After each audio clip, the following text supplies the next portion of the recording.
করেছে যে burning fit syndrome, তাই না? জি। এখন এটা হচ্ছে পেরিফেরাল নিউরোপ্যাথির একটা পার্ট। পেরিফেরাল নিউরোপ্যাথি কি? কিছু পেরিফেরাল নার্ভ আছে আমাদের ব্রেনে, যেগুলো ব্রেনের বাইরে অবস্থান করে। এগুলোর কাজ হচ্ছে সংযোগ তৈরি করা। আমার হাতে যদি একটা পিঁপড়া কামড় দেয় সেটা আমি বুঝে যাচ্ছি। কিভাবে জানছি? সেটা স্নায়ুর মাধ্যমে জানছি। কিছু স্নায়ু সেই সিগন্যালটা আমার ব্রেন পর্যন্ত পৌঁছাচ্ছে। যেমন অনেকগুলো তার একটা বিদ্যুতের খুঁটি থেকে আরেকটা বিদ্যুতের খুঁটি পর্যন্ত যায়, সেখান থেকে আরেক জায়গায় যায়। মূল পল্লী বিদ্যুতের যে জায়গা সেখান থেকে এলাকায় এলাকায় ছড়িয়ে যায়। এরকম ব্রেন থেকে হাজার হাজার লাখ লাখ নার্ভ বের হয়েছে, যেগুলো সারা শরীরে ছড়িয়ে আছে। এখন আমার হাতে আপনার পায়ে যে সেন্সেশন হচ্ছে, জ্বালাপোড়া হচ্ছে, কখনো পায়ের তলায়, কখনো পায়ের উপরে, কখনো আঙ্গুলের আশেপাশে, এটা হাতে হতে পারে, শরীরের অন্য কোনো জায়গায় হতে পারে। এটাকে আমরা বলি পেরিফেরাল নিউরোপ্যাথি। আর স্পেসিফিক পায়ে যেখানে হচ্ছে এটা হচ্ছে বার্নিং ফিট সিনড্রোম। এখন চিকিৎসা কি?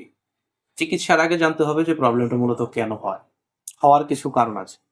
যারা দীর্ঘদিন ধরে ডায়াবেটিসে ভোগে, অনেক দিন ধরে যাদের ডায়াবেটিস আছে, তাদের ক্ষেত্রে প্রবলেমগুলো হতে পারে। অনেক দিন ধরে যাদের অনিয়ন্ত্রিত উচ্চ রক্তচাপ, তাদের ক্ষেত্রে এটা হতে পারে।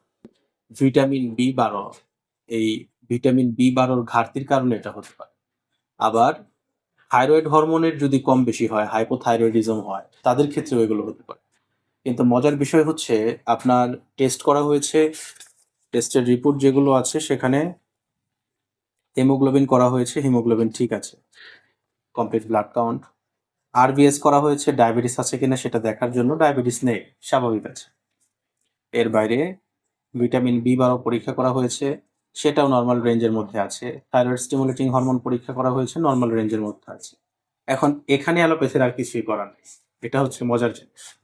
যখন অ্যালোপ্যাথিতে প্যাথোলজি পাওয়া যাবে, ইউরিন টেস্ট করা হয়েছে, সেখানে সামান্য ইনফেকশন আছে, খুবই কম মাত্রায়।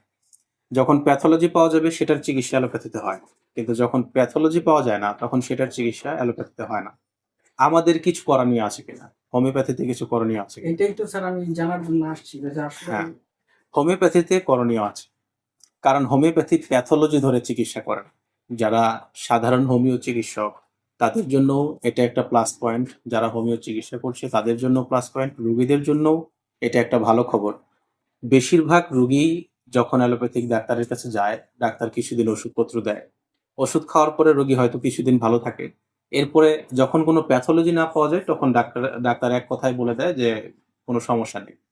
আপনাকে এর আগে কি সমস্যার জন্য দেখেছিলাম আমরা? ইউথ্রাল স্ট্রিকচার স্ট্রিকচার এখন ভালো আছে পুরোপুরি? প্রস্রাব কোন অবস্থায় আটকে না কিন্তু আচ্ছা, এই দিক থেকে আপনি টোটালি ভালো আছেন। এখন অ্যালোপ্যাথিতে যাওয়ার পরে যদি ইউরোফ্ল্যামেট্রি ঠিক থাকে, বা আদার্স অন্যান্য রিপোর্ট ঠিক থাকে, অথবা প্রস্রাবের নালী দেখার জন্য যে পরীক্ষা করা হয় আরজিএমসি, সিস্টোস্কোপি, এই রিপোর্টগুলোতে যদি খুব একটা প্রবলেম না পাওয়া যায়, রোগী হাজারো কষ্টে থাকলে অ্যালোপ্যাথিতে একটা কথাই আসবে যে রোগী সুস্থ আছে, রোগীর কোনো প্রবলেম নেই। ওকে? কিন্তু পেশেন্ট, হাজার হাজার পেশেন্ট ফোন দিচ্ছে যে আমাদের প্রবলেম হচ্ছে, টেস্টের রিপোর্ট নরমাল কিন্তু আমরা কষ্ট ভোগ করছি। আপনার ক্ষেত্রেও সেম এই একই ঘটনা ঘটেছে। যে কারণগুলোর কারণে বার্নিং ফিট সিনড্রোম অথবা পেরিফেরাল নিউরোপ্যাথি হয়, সেগুলো আপনার নেই। ডায়াবেটিস নেই, হাইপারটেনশন নেই, ভিটামিন বি 12 ঠিক আছে, থাইরয়েড হরমোন ঠিক আছে। এরপরেও যেহেতু কষ্ট হচ্ছে, অ্যালোপ্যাথিতে এখানে কিছু করার নেই। আমাদের কি করার আছে? হোমিওপ্যাথি টোটালি সিমটমের উপরে নির্ভরশীল। লক্ষণ কি আছে রোগীর, সেই লক্ষণের উপরে চিকিৎসা। আর আমরাও এখানে সেই একই পদ্ধতি অনুসরণ করব। লক্ষণের উপরে চিকিৎসা করে চেষ্টা করব প্রবলেমটা পুরোপুরি সারাতে। নার্ভগুলো মূলত ইনজুরি হয়েছে, যেগুলোর মাধ্যমে ব্রেন সিগন্যাল পায়। সেই নার্ভগুলো যে কোনো কারণে ইনজুরি হয়েছে। ভাইটাল কারণ যেগুলো, বড় কারণ, সেগুলো কিছু নেই। দীর্ঘদিনের ডায়াবেটিস নেই, প্রেশার নেই, এগুলো নেই। কিন্তু কিছু কারণ এমন থাকে রোগের, যেগুলো আমরা সবসময় খুঁজে পাই না, জানি না।